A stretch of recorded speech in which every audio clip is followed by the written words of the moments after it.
Hoy vamos a hablar sobre los hermanos. Esta relación tan particularmente tortuosa y alegre, amable y complicada, que nos lleva arriba y abajo, adentro y afuera. Sin los hermanos no podríamos ser quien somos. Eh, los hermanos nos permiten tener amplias posibilidades. Por ejemplo, hoy estamos hablando de haciendo un grupo y poco a poco va llegando uno, va llegando otro y otro y otro y otro más. Y entonces vamos teniendo la posibilidad de que se vaya armando un grupo de los iguales. Y eso tiene que ver con los hermanos. Vamos integrando y vamos viendo cómo se va armando poco a poco este grupo. Y bueno, mientras tanto, vamos a hablar de algunos elementos que son importantes dentro de la familia.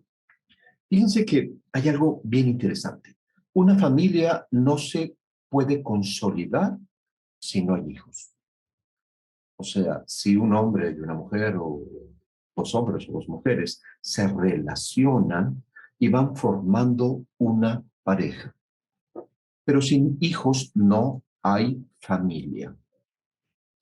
Esto tiene implicaciones muy interesantes porque con la llegada del primer hijo se va conformando la familia. Entonces, eh, la familia tiene pues estas características, ¿verdad? Es, en términos generales, en las familias heterosexuales hay un padre, una madre y un hijo.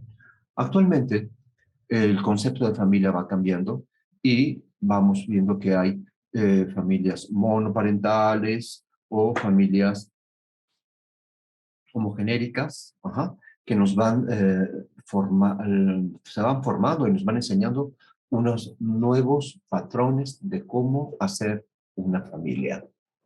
Generalmente cuando nosotros nos referimos al tema de la familia, vemos esta situación del grupo. Nos van mostrando elementos que nos van a hablar de confrontaciones, ¿verdad? Hay situaciones en las que vamos opinando como temas ideológicos o temas de comida o temas de vestido y la manera como vamos conformando o se va conformando esta familia van apareciendo diferentes tipos de elementos que van integrando este grupo llamado familia. Cuando una pareja se consolida de una manera más, digamos, como más funcional, entonces esperamos que primero que haya una etapa de noviazgo, ¿sí? Entonces, estas dos personas se conocen, se van conociendo, reconociéndose, van teniendo como formas muy particulares de manejarse, dan una buena cara, cantan, bailan, salen, brincan, cenan, tienen relaciones sexuales, se tocan, se acarician, se pelean, discuten, hacen diferencias y finalmente tienen la idea de vivir juntos, casarse y comprometerse. Cuando se han comprometido, entonces aparece un proceso de adaptación y después de cierto periodo que normalmente dura entre 1 año y 3, se conforma este lazo y entonces empiezan a llegar los hijos. Entonces, una de las características importantes de la llegada de los hijos es la llegada del hijo que le da un lugar especial, el primogénito o la primogénita. En este caso es importante poder tener una imagen bastante clara de esto, porque el primogénito es quien conforma a la familia. La llegada del primer hijo es la llegada de una etapa en la vida de la pareja que dice, ahora somos familia. tenemos la posibilidad de estar y tener una nueva definición y un posicionamiento particular que nos está mostrando formas interesantes. Es decir, la mamá se convierte, pasa de ser una mujer casada de pareja a tener a formar un nuevo subsistema. Ujú. Y en este subsistema aparece la relación madre-hija o madre-hijo. Y el hombre pasa de ser eh, un miembro de la pareja, es decir, el compañero o el esposo, a ser el papá. El primogénito abre este espacio y entonces se va conformando este espacio de nosotros. Y entonces la pareja necesita tener un espacio y otro espacio con el hijo o con la hija. Y le va a dar una connotación particular. Y generalmente lo que sucede es que hay una serie de expectativas que cada uno de ellos va a plantear con su primer hijo. Y le da a la familia un toque particular. Y ese toque particular es que el primogénito, además de que los padres están experimentando con él y se van conformando como papás y como familia, van teniendo cierta clase de cuidados y estas expectativas están basadas en el proyecto sentido. Es decir, las expectativas que cada uno de ellos va planteando tienen que ver con aquellas sensaciones o sentimientos o creencias o pensamientos que depositaron con la llegada del hijo. Y esto obedece a la pregunta, ¿para qué nació este niño o para qué nació esta niña? Y entonces nos tenemos que remontar a la historia de la pareja, a las necesidades individuales de cada uno de estos miembros y ver qué es lo que los motivó a tener este hijo. El proyecto Sentido abarca un periodo muy largo, desde un año antes de la concepción, porque desde un año antes, o quizás antes, vamos conformando una serie de ideas y de expectativas y de proyectos para este primer hijo. Esto va a durar durante, como decía, un año antes y tiempo después también de que haya nacido, 2 años más. Entonces, vamos a considerar varios aspectos que están dados aquí a partir del proyecto sentido. Voy a ponerles un ejemplo. Vamos a suponer que hay una pareja que está conociéndose, pero digamos que él no está tan enamorado. Digamos que él está con la idea de tener una novia, pero no tiene muchas ganas de casarse, no tiene muchas ganas de comprometerse, pero ella dice, yo quiero que se quede conmigo, y entonces ella dice, pues me voy a embarazar. Y entonces deja de tomar los anticonceptivos y entonces se embaraza y no se lo dice. Entonces ahí ya aparece este proyecto sentido. El niño ya trae una carga de mamá o una carga de papá. En el tema de la carga de papá podríamos poner otro ejemplo. Podemos decir que el papá no quiere ser papá. ¿Sí? Vamos a pensar que es otra relación y el papá cree que no puede ser papá. Vamos a cambiar. Cree que no puede ser papá, que tiene un varicocele en ambos testículos y le han dicho, bueno, pues entonces estás muy complicado porque no puedes, o sea, tus espermatozoides no pueden bajar. Y entonces él tiene la idea de que no puede ser papá. Pero algo sucede en esta relación que se mueve en sentimientos, pensamientos, experiencias. Y vamos a suponer que él se va a otra ciudad y tiene relaciones sexuales con su pareja. Y entonces se da cuenta que el viaje le da cierto placer, cierto erotismo, y entonces, cuando regresa, ella queda embarazada. Y al hacerse algunos estudios, se da cuenta de que, pues evidentemente, queda embarazada, y ahí él dice, yo no puedo ser papá. Esto forma parte de este proyecto que tiene una carga con el niño. Entonces, el tema de la carga emocional que le damos a los niños que nacen por primera vez, vamos a ver que hay otro elemento que también es importante que aparece en relación a esto, que es que el sexo del primer hijo es quien va a determinar la feminización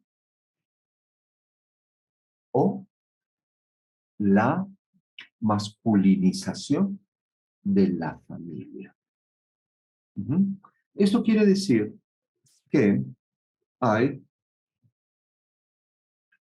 eh, hay varias cosas que tendríamos que tomar en cuenta. Cuando el primer hijo es una niña, es decir, o la primera hija es una niña, le va a dar a los hermanos y a toda la familia un tinte particularmente femenino. ¿Ok? Y cuando el primer hijo es particularmente, o sea, es un varón, le va a dar este toque particular masculino a la familia. Entonces, tenemos situaciones que tal vez estas preguntas nos empiezan a decir cosas particulares. Por ejemplo, pues no fue así en mi caso, dice, ¿no? No fue así en mi caso porque yo fui la primera o yo fui la tercera, este, o fui el cuarto, el quinto, o yo soy el primero y no soy así. Aquí pasa algo muy interesante. Tenemos que pensar en los embarazos que no fueron concluidos. Y aquí está la clave de muchas cosas que a veces no coinciden con estos elementos que estamos planteando.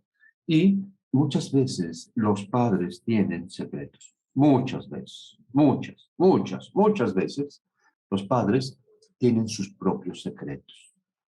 Y estos secretos nos van a generar algunas claves importantes para cierta información. Tenemos que ponernos a pensar qué es lo que hicieron nuestros papás antes de nosotros. Y en muchas ocasiones la clave está en que el primer hijo o la primera hija fue abortado, o fue provocado, o fue un aborto espontáneo. La pregunta entonces ahora es, ¿los abortos forman parte del sistema? La respuesta es sí. Todo miembro de la familia, voy a decir como una cosa que puede ser un poco ilógica, o sea, como muy reiterativa, pero es todo miembro de la familia forma parte de ella. Todos formamos parte de nuestras familias. Todos somos pertenecientes a este sistema de la familia. Y a veces resulta que puede ser que mamá y papá, estando o siendo novios, decidieron abortar a su primero, segundo, tercero. Hay muchas historias de muchos abortos. Entonces, aquí hay que preguntar con, con un fuerte componente de respeto a nuestros padres, ¿qué es lo que sucedió con ellos antes de nosotros o antes de que se casaran? Pero también hay otra clase de secretos. Puede ser que nuestra madre o nuestro padre tuvieron hijos y no fueron comunicados, es decir, no los toman en cuenta o los hacen a un lado. Y también puede ser que ocurra que, pues en una relación anterior o en la adolescencia, hicieron también, tuvieron la posibilidad de ser padres y abortaron o lo dieron en adopción. Todo lo que ocurre en el mundo de los hermanos, es decir, los hijos de nuestros padres, forman parte. Hijo de mi madre, mi hermano es, hijo de mi padre, hermano es. Entonces, es muy interesante poder ver cómo está la importancia del orden. Cuando decimos orden, estamos pensando que pues en ciertas cosas que están como relacionadas con aquello que pensamos que es el orden, ¿sale? En este caso, tendríamos que pensar, ¿cuál es mi lugar? Si tú has tenido la necesidad o la sensación de no saber qué quieres, que no estás a gusto, que la carrera que estudiaste no te satisface del todo, que tu trabajo es incómodo, que no ganas lo suficiente, que no tienes una buena relación de pareja, que la ciudad en la que vives no sientes que te queda bien, que te desagrada, que los proyectos que eliges o tu sentido de vida no está funcionando, el tema está en tu propio lugar. ¿Cuál es tu lugar? Lo que me encanta del proceso de trabajar con los hermanos es que tenemos la posibilidad de poder mirar las dinámicas ocultas que están determinando mucho de nuestros comportamientos. Yo hago constelaciones y en las constelaciones que más me impactan son las de los hermanos. Son las más fuertes, son las más determinantes. El impacto de mamá y papá, por supuesto, que es también muy determinante. La manera como mi madre me ve, la manera como mi padre me ve, cómo me aceptan y cómo los acepto yo, por supuesto que tiene pues todos los elementos que forman parte de la vida, ¿sale? Y cuando se van integrando los hermanos, entonces empiezan a darse situaciones bastante complicadas. Y bueno, tendríamos que ver que los temas de las herencias, los arrebatos y los pleitos por el dinero, por quién fue el albacea, quién se cuida del cuidado de papá y mamá, quién se queda con la casa, quién maneja el dinero, quién maneja las cuentas. Evidentemente, cuando los padres son muertos, a veces no, a veces sucede cuando los padres están vivos.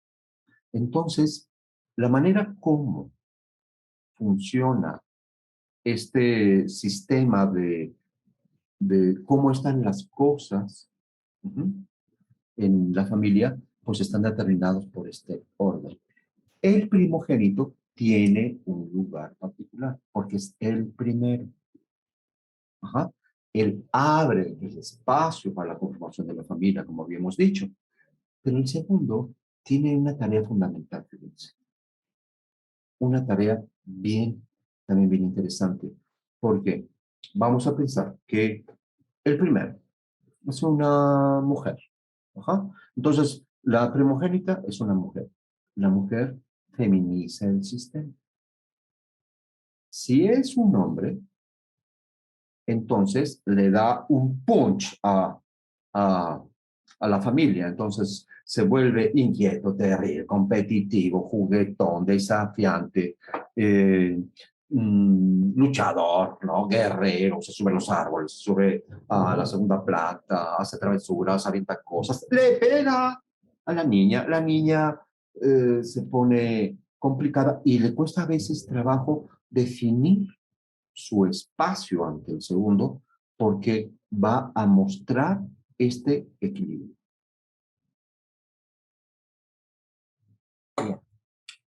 Es importante este orden porque determina ciertas características.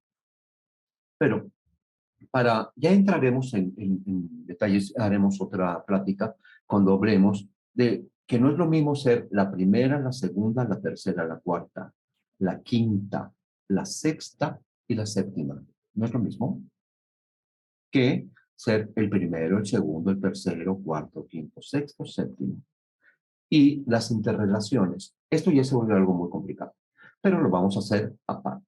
Hoy me interesa que hablemos del orden.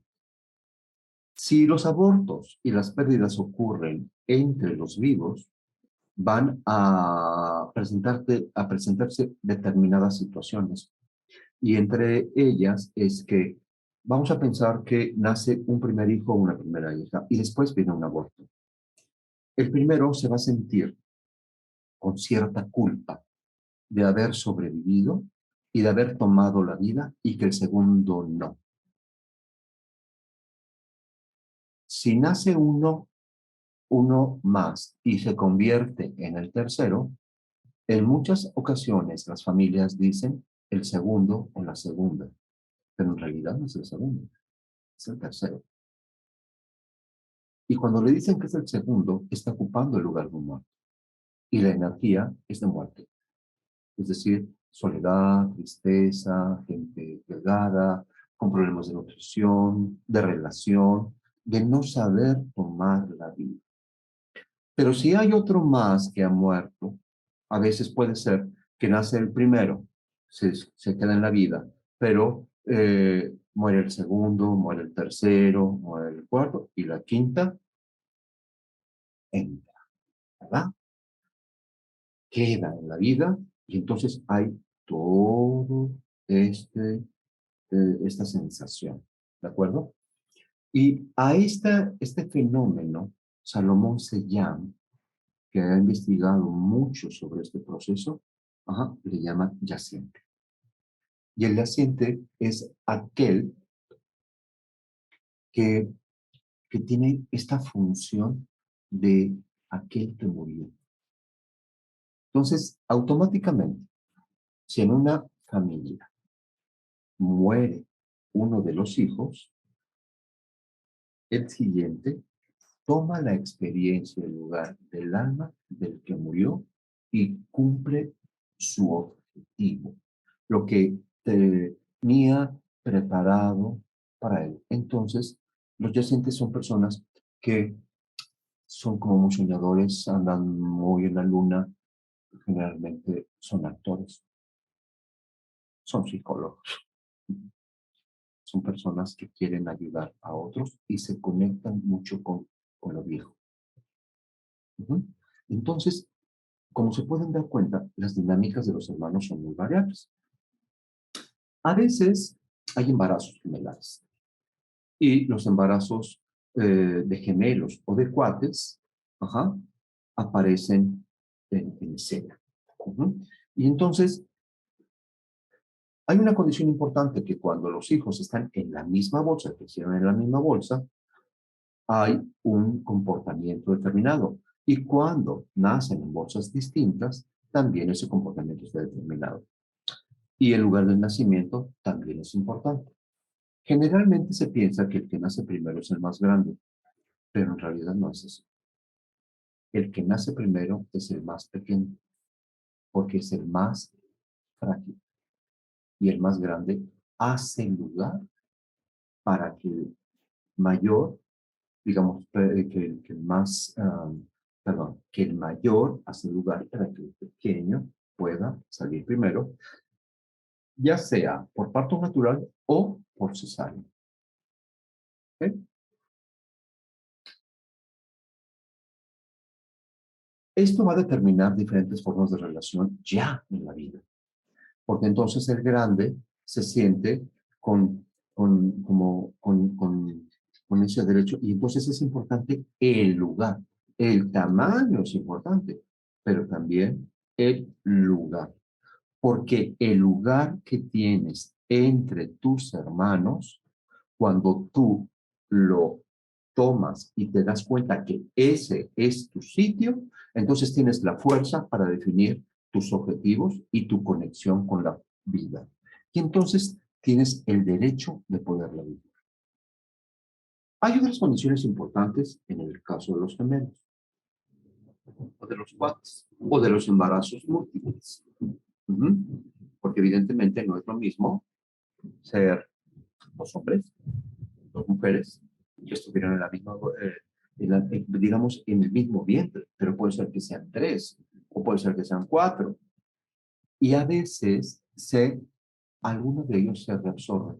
Y entonces quiere decir que desaparece, se disminuye, se convierte en una estructura lo mínimo posible y ¡brum!, el cuerpo de la madre lo absorbe. Y el producto o los productos, o sea, los bebés que están ahí en este vientre cuando nacen, sienten que algo les hace falta. Hay personas que, o niños, y también a muchos adultos, esto no es privativo de los niños, que sientan que algo hace falta. Alguien hace falta. ¿Y cómo lo hago con esta sensación cuando hablo con alguien? ¿Sí? En los niños les dicen aquí, una sopita para mi hermana. Ella se llama Clara. Clara, come. Clara dice que tiene sed. Dale agua. Oye, mamá, papá, cántale una canción.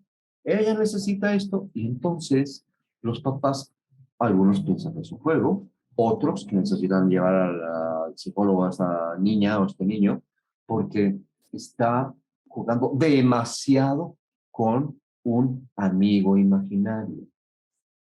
Le dan de comer, le llevan lunch a la escuela, quieren que se le compre otra cosa y llora y el niño sufre. Ok, esto tiene una explicación. Cuando somos grandes, compramos doble. Compro 2 libros, ¿no? O sea, voy a la librería y pienso que este libro ya lo tengo. Perdón, no lo tengo. Ya lo compré, pero creo que no lo tengo. Entonces compro otro y de pronto hago un arreglo, un escombro y resulta que tengo 2 libros. Tengo 2 celulares. Tengo 2 lápices, tengo 2 plumas, tengo 2 pantalones azules de mezclilla, tengo 2 pares de zapatos cafés. Uno es para mí y otro es para mi gemela. Hablo en plural. Ya llegamos, vamos a comer. Vamos a entrar a la plática del Miguelón, donde habla sobre el lugar de los hermanos. Y entonces nos damos cuenta que no hicimos el duelo de la hermana que no sobrevivió. Entonces vamos teniendo una posibilidad muy importante de poder ver toda esta riqueza que hay. Estos comportamientos van a determinar en el mundo futuro